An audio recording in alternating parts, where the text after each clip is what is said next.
बारिश में भी टूटी छत में चैन से सोने वाला गरीब ससुराल। सरोज अपने कमरे में खिड़की के पास बैठकर किताबें पढ़ रही होती है। तभी अचानक से तेज बारिश होने लगती है, जिस वजह से खिड़की के जरिए बारिश के कुछ छींटे सरोज के ऊपर आती हैं। साथ ही तेज बारिश होने की वजह से बारिश की आवाज सुनकर सरोज किताब बंद करके गुस्से में खड़ी होती है और खिड़की बंद करते हुए खुद से कहती है, इस बारिश ने तो मेरा सारा मूड ही खराब कर दिया, इसे भी अभी होनी थी। सरोज खिड़की बंद करके बाहर जाती है, जहां वो देखती है कि उसका पूरा परिवार बालकनी पर बैठकर चाय पकौड़ी खाते हुए बारिश के मजे ले रहे हैं। आ गई मेरी बच्ची, देख बाहर कितनी अच्छी बारिश हो रही है, तू भी हमारे साथ बालकनी पर बैठकर चाय पकौड़े खा ले और बारिश के मजे ले ले। बारिश का मौसम सभी मौसमों से सबसे अच्छा होता है। पता नहीं आप लोगों को कैसे बारिश पसंद है, मुझे तो बारिश और बारिश की आवाज से भी परेशानी होती है। मुझे नहीं खाना आप लोगों के साथ चाय पकौड़े इस बारिश में। ओहो, आज तुम्हें बारिश पसंद नहीं है, बारिश से इरिटेशन होती है, पर देखना आने वाले समय में तुम्हें बारिश कितनी पसंद आएगी। भाभी, मुझे अपनी पूरी जिंदगी में बारिश कभी पसंद नहीं आने वाली। बारिश में देखा कितने सारे कीड़े, उमस और चिपचिपी गर्मी होती है, ऊपर से जगह जगह रोड पर पानी भर जाता है। इस कीचड़ और गीले मौसम में मेरा बाहर कदम रखने का दिल नहीं करता।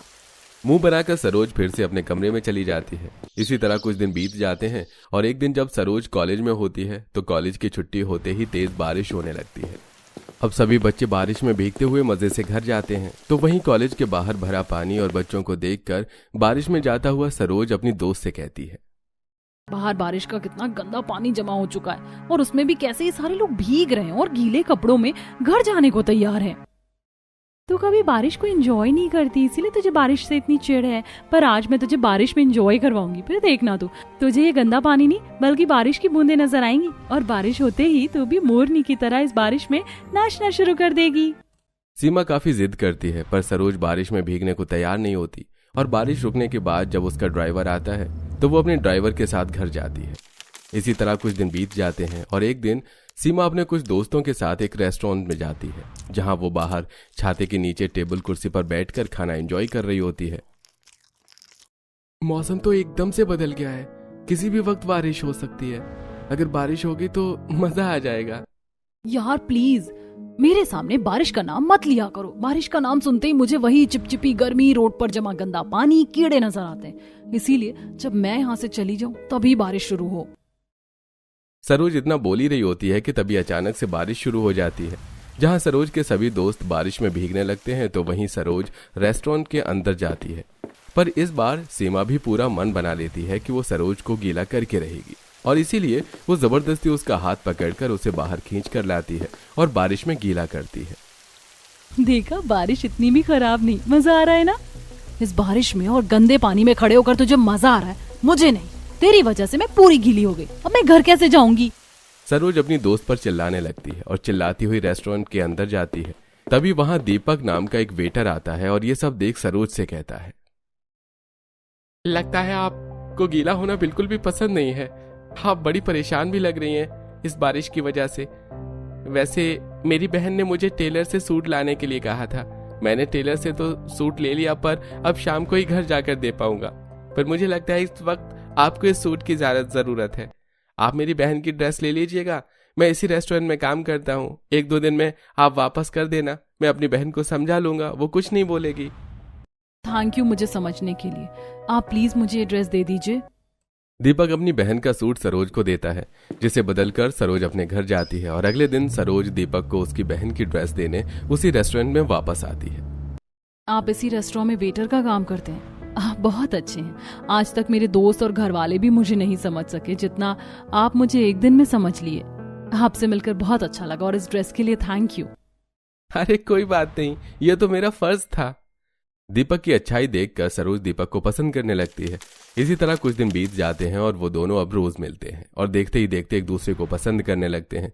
दीपक सरोज को अपनी आर्थिक स्थिति के बारे में सब बता देता है, पर सरोज उसके पैसे से कोई मतलब नहीं रखती। ऐसे ही एक दिन जब सरोज कॉलेज से घर आ रही होती है तो बारिश और रोड पर भरे पानी की वजह से उसकी कार गड्ढे में फंस जाती है। क्या हुआ, तुमने गाड़ी क्यों रोक दी? अरे मैडम, बाहर बहुत तेज बारिश हो रही है, रोड पर पानी भरा हुआ है, गड्ढों का कोई पता ही नहीं चल रहा है।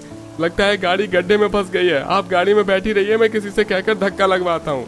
इसीलिए मुझे बारिश नहीं पसंद। ड्राइवर गाड़ी से निकलकर बारिश में कुछ लोगों से मदद लेता है और गाड़ी को धक्का लगवाता है। कुछ ही देर में सरोज अपने घर जाती है और इसी तरह देखते देखते 10 महीने बीत जाते हैं और एक दिन सरोज के घर उसके रिश्ते की बात चलती है।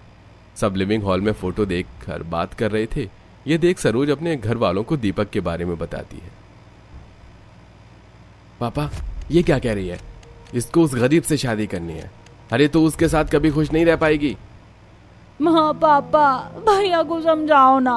दीपक भले ही गरीब है पर वो बहुत अच्छा है। वो मेरा बहुत ख्याल रखता है। आपको पता है वो बहुत अच्छे से समझता है मुझे कि मुझे बारिश से कितनी नफरत है। मुझे बारिश में बाहर नहीं निकलने देता। अगर कहीं पानी भरा होता है तो मुझे गोद में उठा लेता है। जो इंसान मेरी इतनी फिक्र करता है, क्या मैं उसके साथ खुश नहीं रह सकती? वैसे भी पैसा तो हाथ का मैल है। भगवान ने चाहा तो दीपक भी कड़ी मेहनत करके एक दिन हमारी तरह अमीर हो जाएगा। अभी बस ये बात यहीं खत्म करते हैं। अगर सरोज ने मन बना लिया है तो हम उसकी शादी उसी लड़के से कर देंगे। पर बेटी, तुझे कभी भी लगे कि तू उस घर में खुश नहीं, वो गरीब तेरे लायक नहीं है, तो तू हमें बताना। माँ जी माफ करना, पर नंद जी की बात मानकर आप लोग गलती कर रहे हैं। देखना नंद जी को शादी के बाद अपने फैसले पर पछतावा होगा। सरोज किसी की नहीं सुनती और कुछ ही दिन में सरोज के घर वाले रिश्ता लेकर दीपक के घर जाते हैं। क्योंकि लड़की वाले खुद रिश्ता लेकर आए थे, इसलिए दीपक के घर वाले भी इस रिश्ते के लिए मना नहीं कर पाते। देखते ही देखते कुछ दिनों में सरोज और दीपक की शादी हो जाती है। और जब सरोज शादी करके ससुराल आती है तो बाहर का मौसम काफी खराब होता है। माँ जी, बाहर बहुत तेज आंधी तूफान चल रही है। मौसम बिगड़ रहा है। बारिश हो उससे पहले देवरानी जी का गृह प्रवेश कर दीजिए। दादी, पूजा की थाल मुझे दे दो। मुझे भी चाचा और चाची को टीका लगाना है। पहले चाचा चाची को घर में तो आने दो। क्योंकि बाहर तेज आंधी तूफान हवा चल रही थी, इसलिए पार्वती जल्दी से अपनी बहू का गृह प्रवेश करवाती है और काजल अपनी भाभी को उसके कमरे में ले जाती है। मैं जानती हूँ आपको अपने ससुराल का कमरा पसंद नहीं आया होगा। आप तो इतने बड़े घर की बेटी हैं। आपका कमरा तो हमारे घर से भी बड़ा होगा ना? ऐसा कुछ नहीं है। घर छोटा हो या बड़ा, बस आपस में प्यार होना चाहिए। और मुझे तो अपना ये छोटा सा कमरा भी बहुत पसंद आ रहा है। सरोज, तुम आराम कर लो, बाहर बारिश हो रही है और कल तुम्हारी पहली रसोई भी है। पूजा और काजल वहां से चले जाते हैं, जिसके बाद सरोज भी सिंपल साड़ी में आ जाती है। अब जहां पूजा अपने कमरे में अपनी बेटी नंद के साथ सोती है, तो वहीं हॉल में आशा, सूरज सोते हैं। देखते ही देखते रात ज्यादा हो जाती है और बारिश भी तेज हो जाती है, जिस वजह से आधी रात को सरोज के कमरे की छत टपकने लगती है। पर फिर भी दीपक आराम से सो रहा होता है। पर छत टपकने और बारिश की आवाज से सरोज की आंख खुल जाती है और वो बैठ जाती है। मुझे तो समझ नहीं आता, ये हर साल 3-4 महीने के लिए बारिश का मौसम क्यों आता है? दीपक, दीपक उठो, मुझे नींद नहीं आ रही है। देखो हमारे कमरे की छत टपक रही है और बारिश की भी आवाज कितनी तेज आ रही है। माफ करना सरोज, हमारा घर बहुत पुराना और कच्चा है, इसलिए छत टपक रही है। पर तुम फिक्र मत करो, मैं अभी सारी खिड़की दरवाजे बंद कर देता हूँ, फिर तुम्हें बारिश की आवाज नहीं आएगी। और जहाँ से छत टपक रही है वहां पर मैं कुछ बर्तन लगा देता हूँ, फिर तुम आराम से सो जाना। इतना बोलकर दीपक बाहर से कुछ बाल्टी और पतीले ले आता है और जहां से छत टपक रही होती है उन जगहों पर उन्हें लगा देता है। साथ ही खिड़की दरवाजे भी बंद कर देता है, जिससे बारिश की आवाज तो नहीं आती, पर बारिश जब टपकती छत से बर्तनों में गिरती है तो उसकी आवाज तेज आती है। अब दीपक तो आराम से सो जाता है, पर सरोज को अब भी नींद नहीं आती। दीपक कितने आराम से सो रहा है इस बारिश में टूटी छत के नीचे। भला टूटी छत के नीचे इतनी चैन से कौन सो सकता है? बाहर जाकर देखती हूँ, कहीं बाकी लोगों का भी तो मेरी तरह हाल नहीं है। सरोज अब बाहर जाती है और वो देखती है कि बाहर आशा और सुरेश भी दीपक की तरह चैन से बारिश में टूटी छत के नीचे सो रहे हैं और घर में हर जगह बाल्टी टब लगा हुआ है। यहाँ भी वही हाल है जो मेरे कमरे का है। ये लोग टूटी छत के नीचे भी कैसे चैन की नींद सो रहे हैं और मेरी आंखों में नींद ही नहीं है। कहीं मैंने इस गरीब घर में शादी करके गलती तो नहीं कर दी? कहीं भैया सही तो नहीं बोल रहे थे? अब मैं क्या करूं? सरोज सोचते सोचते वहीं दीवार के सहारे बैठ जाती है और कब उसकी आंख लग जाती है उसे पता भी नहीं चलता। सुबह जब पार्वती, सुरेश और पूरा परिवार उठता है तो वो सब देखते हैं कि सरोज नीचे जमीन पर सो रही है।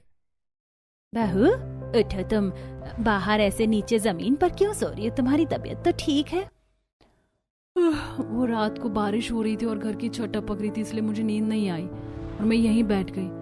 बारिश जब बंद हुई और बैठे बैठे कब सो गई मुझे कुछ पता ही नहीं चला। पार्वती, बहू की नींद पूरी नहीं हुई है।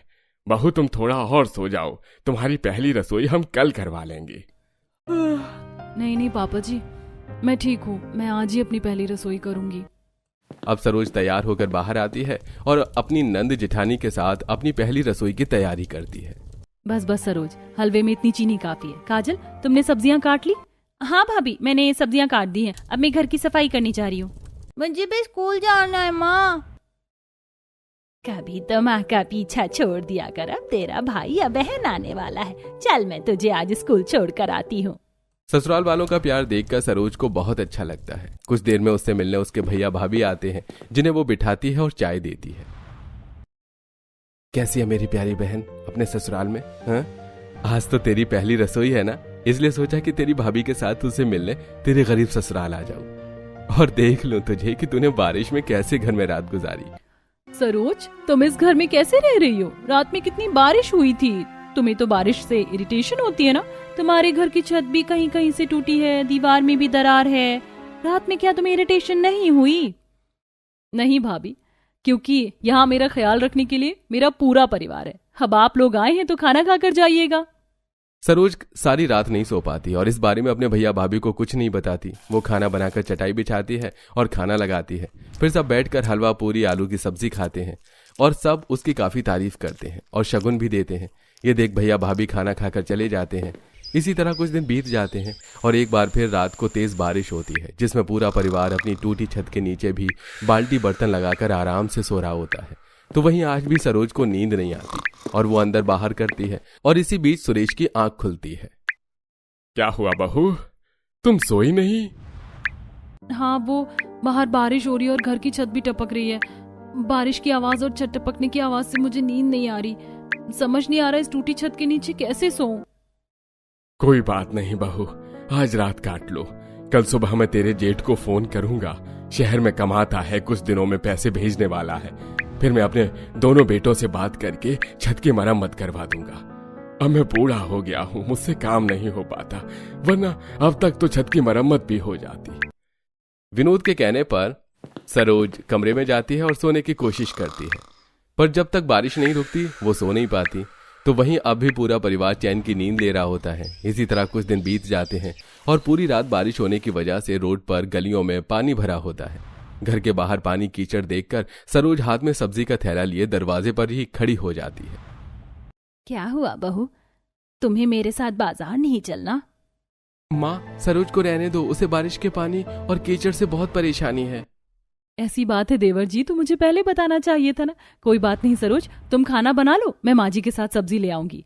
पर आप गर्भवती हैं, पानी की वजह से रोड पर कहाँ गड्ढे हैं आपको पता भी नहीं चलेगा। माँ, मैं भी आपके साथ बाजार चलूं? मुझे बारिश के पानी और कीचड़ से कोई परेशानी नहीं। हाँ चलो। सरोज, मैं पिछले 7 साल से रह रही हूँ, यहाँ के सभी गड्ढे के बारे में जानती हूँ। इतना बोलकर पूजा अपनी सास के साथ रोड पर पानी भरा होने के बाद भी बाजार जाती है और इस तरह धीरे धीरे सरोज की सोच बदलने लगती है।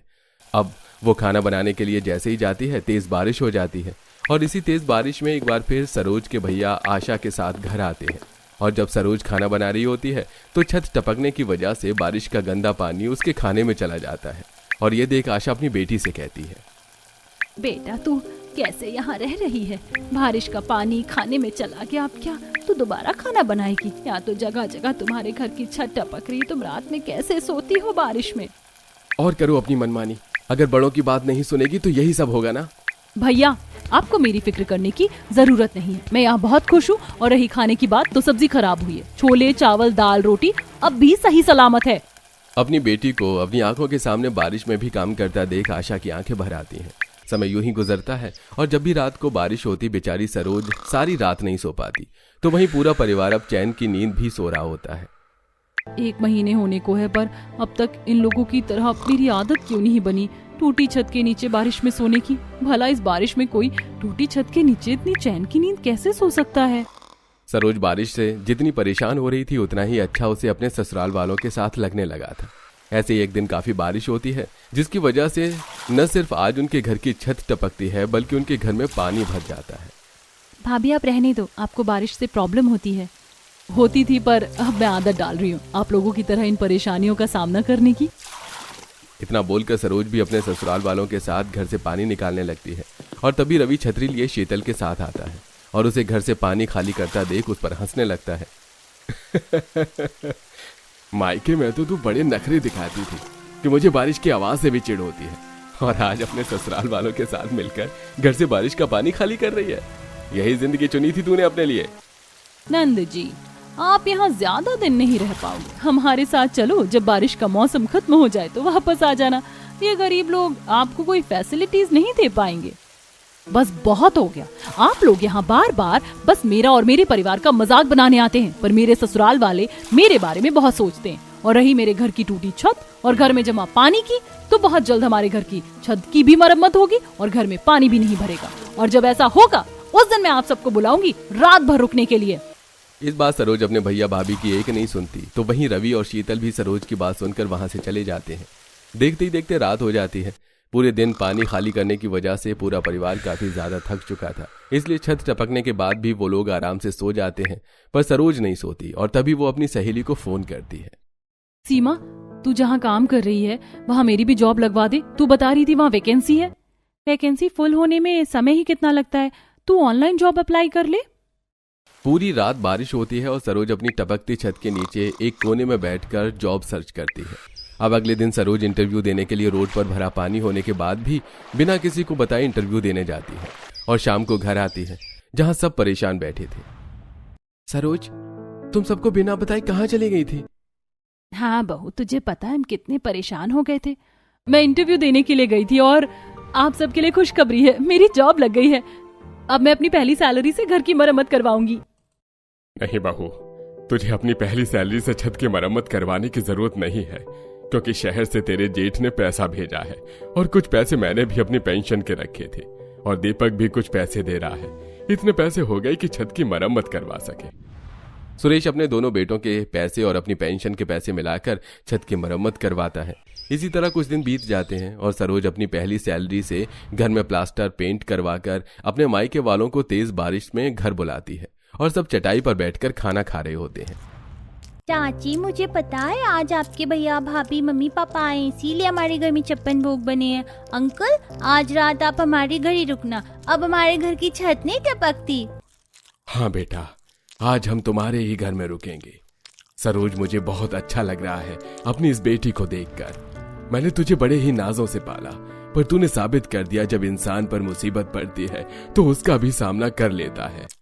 भैया, अब तो नहीं लगता ना आपको कि मैं यहाँ खुश नहीं? सरोज की बात सुनकर रवि हंस देता है। फिर सब खाना खाते हैं, जिसके बाद काजल और पूजा उनके सोने का इंतजाम करती है। ये सब देख रवि और शीतल की भी सोच बदल जाती है और वो लोग पूरी रात तेज बारिश में सरोज के ससुराल रुकते हैं, पर उन्हें बाहर हो रही बारिश का एहसास तक नहीं होता। और सुबह रवि अपनी बहन से कहता है, आखिर तूने मुझे गलत साबित करके दिखाई दिया। ये सब तूने और तेरे ससुराल वालों ने अपने दम पर किया है। मेरी तरह तुझे कुछ भी किया कराया नहीं मिला। जो रवि हमेशा अपनी बहन का मजाक बनाकर जाता था, आज वो अपनी बहन से खुश होकर घर आता है। और इसी तरह बहुत जल्द दीपक का भी प्रमोशन हो जाता है और उनके घर की आर्थिक स्थिति भी पहले से बेहतर हो जाती है।